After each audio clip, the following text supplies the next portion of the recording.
Hello everyone, welcome to my channel smart sociology success. इसके पहले की वीडियो में हमने 2016 का पीजीटी का पेपर पूरा का पूरा सॉल्व कर लिया है। अब इस वीडियो में हम यूपी पीजीटी 2013 के पेपर को सॉल्व करेंगे, जिसका पार्ट नंबर 1 होगा। क्योंकि यूपी पीजीटी जो है इसमें मतलब लगभग क्वेश्चन जो मतलब पीवाईक्यू है वो रिपीट ज़रूर होते हैं, इसलिए जो अभी अगस्त में पेपर लगा हुआ है उसके लिए ये काफ़ी इम्पॉर्टेंट हो जाएंगे। चलते हैं फिर क्वेश्चन को सॉल्व करते हैं। क्वेश्चन है, सामाजिक प्रणाली को अक्षुण्ण रखने के लिए निम्नलिखित में से कौन से कार्य आवश्यक है। जो कोड के माध्यम से हमको सही बताना है। अनुकूलन, सामाजिक क्रिया, एकीकरण, लक्ष्य प्राप्ति, प्रसन्नता या फिर सामाजिकरण क्या है। इसमें हम कोड देख लेते हैं पूरा। मेरा हमारा कोड, और कोड के माध्यम से हमारा जो सही होगा वो इसमें सही होगा अनुकूलन। अनुकूलन के बाद एकीकरण आता है, और एकीकरण के बाद लक्ष्य प्राप्ति आता है। लक्ष्य प्राप्ति के बाद है ये प्रसन्नता। मतलब ये जो पार्सन्स का था एजिल मॉडल वही चीज़ है, और प्रकार्यात्मक पूर्व आवश्यकताओं के लिए उन्होंने दिया था एजिल मॉडल जो उनका है AIGL, ये रहा, इसी पे आधारित। इसलिए मेरा राइट आंसर होगा ऑप्शन नंबर सी। क्वेश्चन है, किस छठी पंचवर्षीय योजना मतलब कि किस वर्ष छठी पंचवर्षीय योजना को प्रारंभ किया गया था। 1980, 1979, 1978, 1901। इसका राइट आंसर होगा ऑप्शन नंबर ए। और इसका पूरा अगर हम कार्यकाल देखें तो कार्यकाल इसका कितना था, अगर इसके हिसाब से हम सॉल्व करेंगे। इसका कार्यकाल जो है वो 1 अप्रैल 1980 से 31 मार्च 1985 तक था। क्वेश्चन है, निम्नलिखित में से कौन सी सामाजिक प्रक्रिया नहीं है। सामाजिक संघर्ष, एकीकरण, सामाजिक विघटन, संवेदनशीलता। कौन सा इसमें सही नहीं है। तो हमारा राइट आंसर जो है वो होगा सामाजिक विघटन। अगला क्वेश्चन, निम्नलिखित में से कौन सा एक तृतीयक नातेदार है। दादा, पिता का भाई, माता का भाई या फिर ससुर का भाई। इसका राइट आंसर है ऑप्शन नंबर डी। ससुर का भाई जो है वो तृतीयक है। तृतीयक नातेदारी जो होती है वो द्वितीयक नातेदारी से एक अंश पर होती है। मतलब द्वितीयक के जो प्राथमिक होते हैं वो तृतीयक कहलाते हैं। भारत में समन्वित जनजातीय विकास योजना आरंभ की गई थी 1975 में, 1980 में, 1983 में या फिर 1987 में। इसका राइट आंसर है 1975। अगला क्वेश्चन है,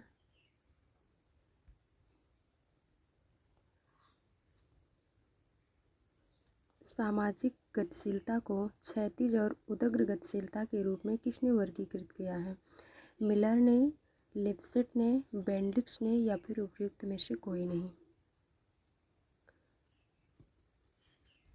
इसका जो राइट आंसर है वो है ऑप्शन नंबर डी, क्योंकि इसको जो दिया हुआ है वो सोरोकिन ने दिया है।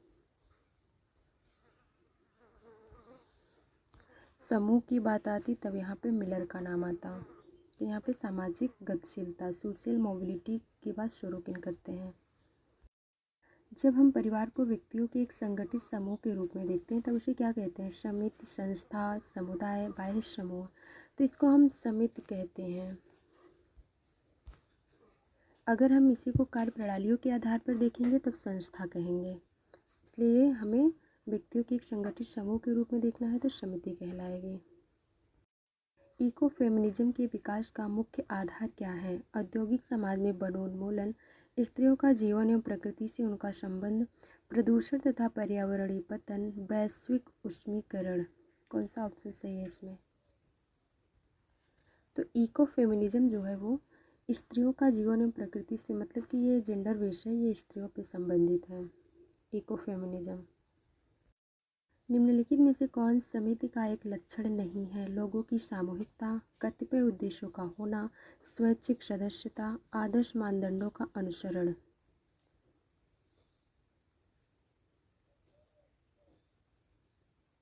तो इसका राइट आंसर जो होगा वो होगा कतिपय उद्देश्यों का होना। लोगों की सामूहिकता भी होती है और जो इसकी सदस्यता होती है वो भी स्वैच्छिक होती है, और इसमें हमें देखना लक्षण नहीं है, तो कतिपय उद्देश्यों का होना राइट होगा।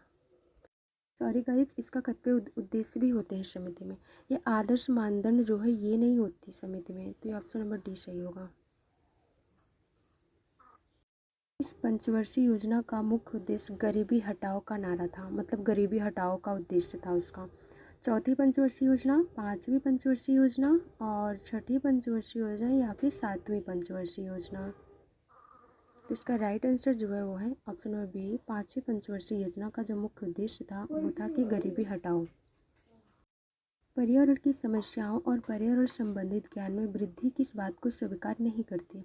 प्रभावी सामाजिक रूपावली या प्रभावी पश्चिम विश्व दृष्टि, 20वीं शताब्दी के अंत में कोई उत्तरवर्ती या जोखिम समाज संस्थाएं, औद्योगिक समाजों की भौतिक उपलब्धियां, जीवनाभिमुखी मूल्यों की गुणवत्ता। क्या हो सकता है? जो पर्यावरण की समस्याओं और पर्यावरण संबंधित ज्ञान में वृद्धि किस बात को अस्वीकार करती हैं?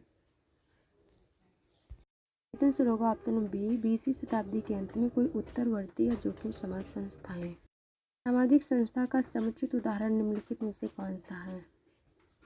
पाचार, मजदूर संघ, राजनीतिक दल, गैर सरकारी संगठन। गैर सरकारी संगठन जैसे एनजीओ वगैरह जो होते हैं वो। तो इसका राइट आंसर होगा ऑप्शन नंबर ए। निम्नलिखित में से कौन सामाजिक नियंत्रण की औपचारिक एजेंसी है? परिवार, परंपरा, राज्य, प्रथा। औपचारिक नियंत्रण की औपचारिक एजेंसी जो है वो है राज्य। सामाजिक स्थिरीकरण की प्रक्रियाओं का सही अनुक्रम बताइए। मूल्यांकन, विभेदीकरण, श्रेणीबद्धता, लाभप्रद, या फिर पहले विभेदीकरण, श्रेणीबद्धता, मूल्यांकन, लाभप्रद। और इसका अगला ऑप्शन अगले पेज में होगा श्रेणीबद्धता, मूल्यांकन, विभेदीकरण, लाभप्रद। विभेदीकरण, मूल्यांकन, लाभप्रद, श्रेणीबद्धता। तो इसका जो क्रम है वो जो सही होगा वो है विभेदीकरण, मूल्यांकन, लाभप्रद, श्रेणीबद्धता। ऑप्शन नंबर डी सही होगा। निम्नलिखित में से कौन सा सामाजिक विभेदीकरण का उदाहरण है, न कि सामाजिक स्तरीकरण का?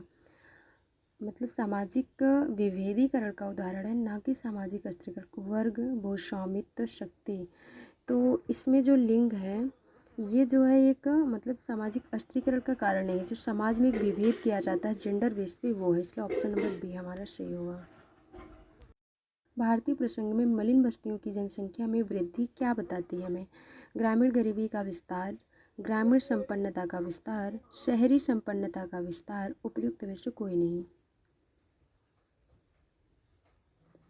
भारतीय प्रसंग में मलिन बस्तियों की जनसंख्या में वृद्धि, ग्रामीण गरीबी का विस्तार, ये होगा सही आंसर।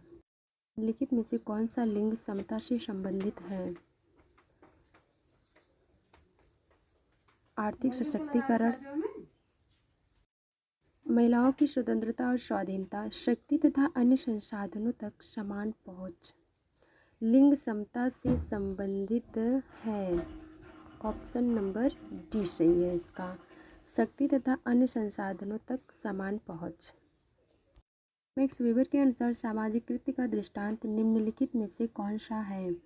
दो साइकिल सवारों का एक दूसरे के साथ टकराना, ट्रेन में सफ़र कर रहे व्यक्ति, दो साइकिल सवारों का एक दूसरे से टकराने के बाद घूसेबाजी करना, और वर्षा प्रारंभ होने पर व्यक्तियों का छाता खोलना।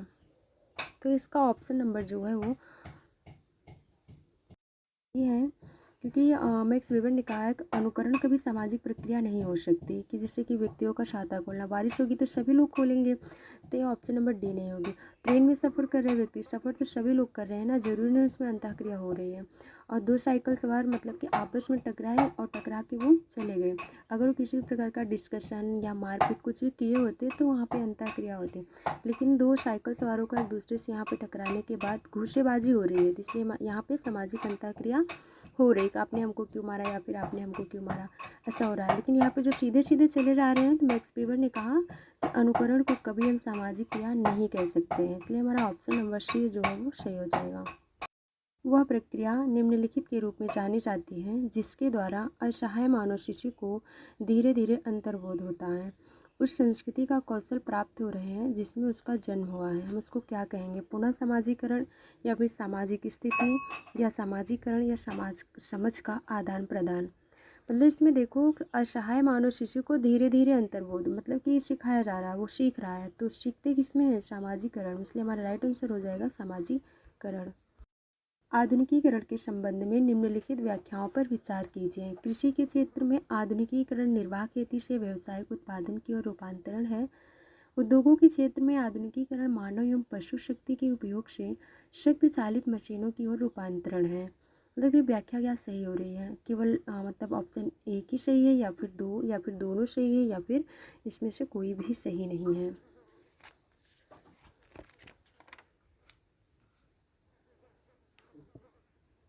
इसमें देखिए, कृषि के क्षेत्र में आधुनिकीकरण निर्वाह खेती से व्यावसायिक उत्पादन की ओर, हाँ, निर्वाह खेती से व्यवसाय के उत्पादन की ओर हो रहे हैं। फिर उद्योगों के क्षेत्र में आधुनिकीकरण मानव एवं पशु शक्ति के उपयोग से शक्ति चालित मशीनों की ओर रूपांतरण है। इसलिए जो इसका राइट आंसर होगा ऑप्शन नंबर सी होगा, दोनों सही हैं। भारतीय संविधान की अनुसूची, भारतीय संविधान की अनुसूची संबंधित है अनुसूचित जनजाति से, अनुसूचित जाति से, अन्य पिछड़ा वर्ग से, अल्पसंख्यक से। जल्दी तुम लिखते हैं ना, 1 हुआ, 2 हुआ, 3 हुआ, 4 हुआ, 5, ये होता है ना।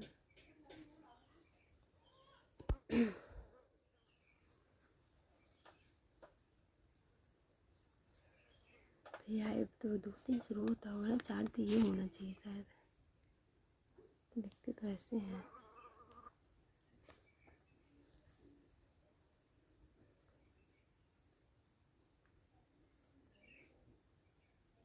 छठी अनुसूची, छठवीं है। भारतीय संविधान की छठवीं अनुसूची किससे संबंधित है, अनुसूचित जाति से, अनुसूचित जाति से, और अन्य पिछड़ा वर्ग से, अल्पसंख्यकों से। तो जो भारत संविधान की छठवीं अनुसूची है वो अनुसूचित जनजाति से संबंधित है। ऑप्शन नंबर ए सही होगा, क्योंकि भारतीय संविधान में कहा गया है कि जो इसकी छठवीं अनुसूची है उसमें असम, मेघालय, त्रिपुरा, मिजोरम जातीय क्षेत्रों के बारे में और उनके प्रशासन के बारे में बात की गई है। महुआ में संयुक्त परिवार की संरचनात्मक एवं प्रकार्यात्मक एकता का अध्ययन किसने किया है, K M. Kapadia, Neera Desai, I P. Desai, A M. Shah. तो ऑप्शन नंबर इसका सी राइट है, ए.पी. देसाई ने किया था। महुआ का अध्ययन भी इन्होंने किया हुआ है, और उसमें संयुक्त परिवार या फिर उसका संरचनात्मक प्रकारात्मक चीज़ें, उसमें एकता कैसे बनी रहती है, सारी चीज़ें आई.पी. देसाई ने बतलाई हैं। निम्नलिखित में से कौन सा अनुच्छेद पिछड़े वर्गों के कल्याण से संबंधित है, अनुच्छेद 15(4) व 16(4), अनुच्छेद 39 व फिर 40, अनुच्छेद 110 या 112, अनुच्छेद 50 या 51। तो इसका राइट आंसर है ऑप्शन नंबर ए, अनुच्छेद 15(4) और 16(4।